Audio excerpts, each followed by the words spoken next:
سیدنا طلحہ روایت کرتے ہیں کہ دو آدمی ہمارے سامنے مسلمان ہوئے اور ان میں سے ایک آدمی بہت زیادہ محنت کرتا تھا اور دوسرا اتنا زیادہ محنت نہیں کرتا تھا. اچھا، جو زیادہ محنت کرتا تھا وہ اللہ کے راستے میں جہاد کرتے ہوئے شہید بھی ہو گیا، اور دوسرا آدمی جو اتنی محنت نہیں کرتا تھا، بس عام نمازیں پڑھ لیں، روزے رکھ لیے، عبادتیں تھوڑی بہت کر لیں، وہ 1 سال کے بعد فوت ہوتا ہے. تو طلحہ بن عبید اللہ کہتے ہیں کہ میں خواب میں کیا دیکھتا ہوں ان کے دونوں کے مرنے کے بعد. 1 سال کے بعد، 1 سال پہلے مرا، اس شہادت کی موت مرا جو مسلمان ہوا تھا، اور دوسرا 1 سال کے بعد فوت ہوتا ہے، لیکن وہ اپنی موت مرتا ہے، طبیعی موت مرتا ہے. تو اب یہ خواب میں دیکھتے ہیں، توجہ دیجئے گا بھائیو، کہ ایک شخص جنت سے نکلتا ہے، یعنی فرشتہ نکلتا ہے، اور اس آدمی سے کہتا ہے جو 1 سال کے بعد فوت ہوا، اپنی طبیعی موت مرا، شہید نہیں ہوا. شہید بھی کھڑا ہے اور وہ آدمی جو طبیعی موت مرا تھا وہ بھی کھڑا ہے. فرشتہ اندر سے نکلا اور کہتا ہے اس آدمی کو جو محنت بھی زیادہ نہیں کرتا تھا، شہید بھی نہیں ہوا، اس کو کہتا تم جنت میں چلے جاؤ. پھر اس کے بعد کچھ دیر کے بعد پھر نکلا اور پھر اس شہید سے کہا کہ تم چلے جاؤ.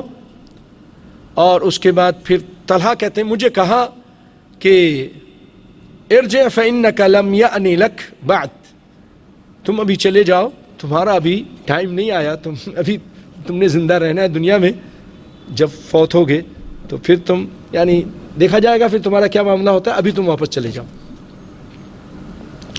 طلحہ رضی اللہ تعالیٰ عنہ صبح کرتے ہیں، لوگوں کو بیان کرتے ہیں، لوگ بڑا تعجب کرتے ہیں کہ یار یہ شہید ہو گیا، یہ بعد میں جا رہا ہے، اور جو شہید نہیں ہوا وہ پہلے جا رہا ہے.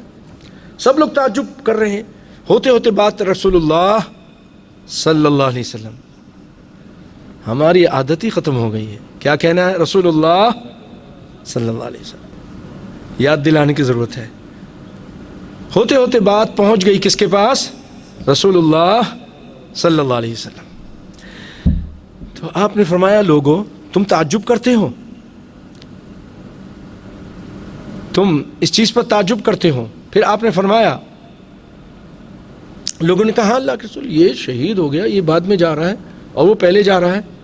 تو آپ نے سوال کیا الیس قد مکث ھذا بعدہ سنہ، مجھے بتاؤ یہ جو آدمی پہلے گیا جنت میں، تبھی موت مرا تھا، 1 سال تک زندہ رہا کہ نہیں رہا؟ اس کے بعد کہاں رہا؟ تو بھائیو یہاں ایک چیز اندازہ کیجئے، اور اس سے اللہ کا شکر ادا کیجئے کہ یہ زندگی اللہ کی بہت بڑی نعمت ہے.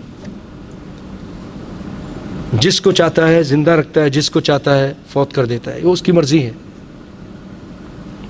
کسی کو جوانی میں، کسی کو بڑھاپے میں، کسی کو بچپن میں، اس کی مرضی ہے.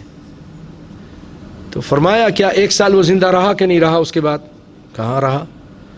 اس نے نمازیں پڑھی اتنی، ہاں جی، اندازہ کیجئے آپ 1 سال میں کتنے دن ہوتے ہیں، اور پھر دن میں 17 نمازیں، اس 17 نمازوں میں جو فرض نماز کی بات کر رہا ہوں کتنے سجدے ہیں، کتنے سجدے کیے، اس کے بعد کتنا اس نے اللہ کا ذکر کیا، کتنا قرآن پڑھا، نماز میں ذکر کیا. اور پھر آپ نے فرمایا 1 سال کے بعد، 1 سال کے سوال کے بعد آپ نے فرمایا قال ادرک رمضان فصام وصلى كذا وكذا من سجدة من السنة قالوا بلى، کہ آپ صلی اللہ علیہ وسلم نے فرمایا اس نے 1 سال رمضان کا روزہ رکھا کہ نہیں رکھا ہے، اور اتنے سجدے کیے اس نے 1 سال میں. لوگوں نے کہا اللہ کے رسول ایسا تو کیا اس نے. تو آپ نے فرمایا، الفاظ سنیے کہ تم تعجب کر رہے ہو. آپ نے فرمایا فما بینہما ابعد مما بین السماء والارض، ان دونوں کے درمیان، اس شہید کے درمیان اور اس عام آدمی جو 1 سال کے بعد فوت ہوا، ان دونوں کے درمیان اتنا فاصلہ ہے ان کے درجات میں جیسے کہ زمین و آسمان کا فاصلہ ہے. اللہ اکبر، اللہ اکبر. تو یہ اس رمضان کو معمولی نہ سمجھے. آپ نے 1 سال کے بعد سب سے پہلے کس کا ذکر کیا؟ ادرک رمضان، کیا اس نے رمضان پایا؟ تو یہ خوش قسمتی ہے کہ جن کو رمضان مل جائے. ہم اللہ سے دعا کرتے اللہم بلغنا رمضان.